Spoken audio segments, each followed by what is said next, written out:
నమస్కారం. ప్రపంచం ఒకవైపు మానవ నిర్మిత సంక్షోభాలతో సతమతమవుతుంటేనే ఇంకోవైపు ప్రకృతి నుంచి ఒక గట్టి హెచ్చరిక వచ్చినట్టు అనిపిస్తోంది. అవును, నిజమే. జపాన్, రష్యా సముద్ర ప్రాంతంలో ఆ, చాలా ఏళ్ల తర్వాత ఒక పెద్ద భూకంపం, సునామీ వచ్చాయి. అవును. ఇటీవలి వార్తలు చూస్తుంటే అక్కడ 8.8 తీవ్రతతో భూకంపం వచ్చిందట. ఇది చాలా పెద్ద సంఖ్య.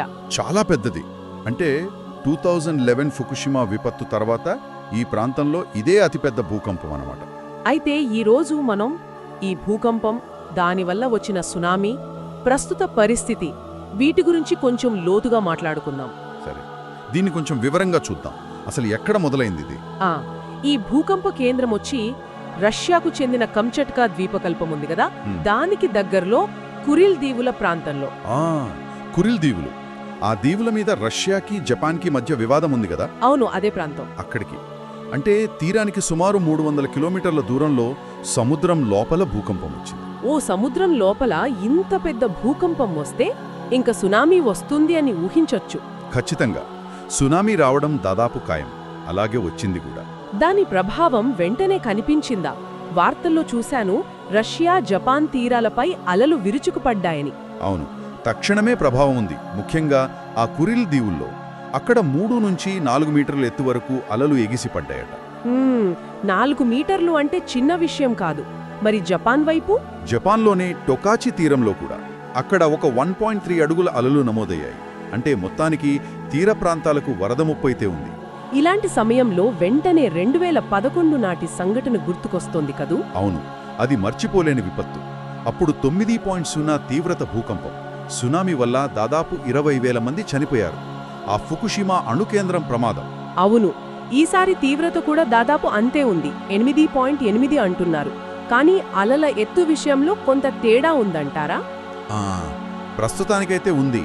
ఇప్పటివరకు నమోదైన అలల ఎత్తు ఈ 3-4 మీటర్లు. 2011లో కొన్ని చోట్ల 40 మీటర్ల ఎత్తు వరకు అలలొచ్చాయి.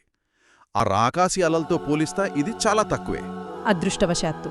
అవును, కానీ పరిస్థితి ఇంకా పూర్తిగా అదుపులోకి వచ్చినట్టు లేదు. చూడాలి. అయితే ఆ 2011 అనుభవం ఇప్పుడు ఉపయోగపడుతున్నట్టుంది కదా, జపాన్ ప్రభుత్వం తీసుకున్న చర్యలు చూస్తుంటే. అవును, అది స్పష్టంగా కనిపిస్తోంది. ముఖ్యంగా ఆ ఫుకుషిమా అణువిద్యుత్ కేంద్రం దగ్గర చాలా అప్రమత్తంగా ఉన్నారు.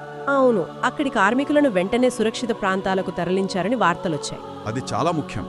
ఎందుకంటే 2011లో అదే పెద్ద సమస్య అయింది. విద్యుత్ పోయి, కూలింగ్ సిస్టమ్స్ ఫెయిల్ అయ్యి, ఆ తర్వాత జరిగింది తెలుసు కదా. ఆ అనుభవం నుంచి నేర్చుకున్న పాఠాలు ఇప్పుడు ఆచరణలో పెడుతున్నారన్నమాట. ఖచ్చితంగా అణుభద్రత విషయంలో చాలా మార్పులొచ్చాయని దీనివల్ల తెలుస్తోంది. అయితే 8.8 తీవ్రత భూకంపం అంటే చిన్న విషయం కాదు. ఈ చర్యలు ఎంతవరకు సరిపోతాయో చూడాలి. కాచీ లాంటి ప్రాంతాల్లో తరలింపులు జరుగుతున్నాయి. 2 దేశాల్లోనూ కొంచెం ఆందోళన అయితే ఉంది. అసలు ఈ భూకంపం తీవ్రత గురించి ఆలోచిస్తేనే భయంగా ఉంది. దీన్ని మెగా భూకంపం అంటున్నారు.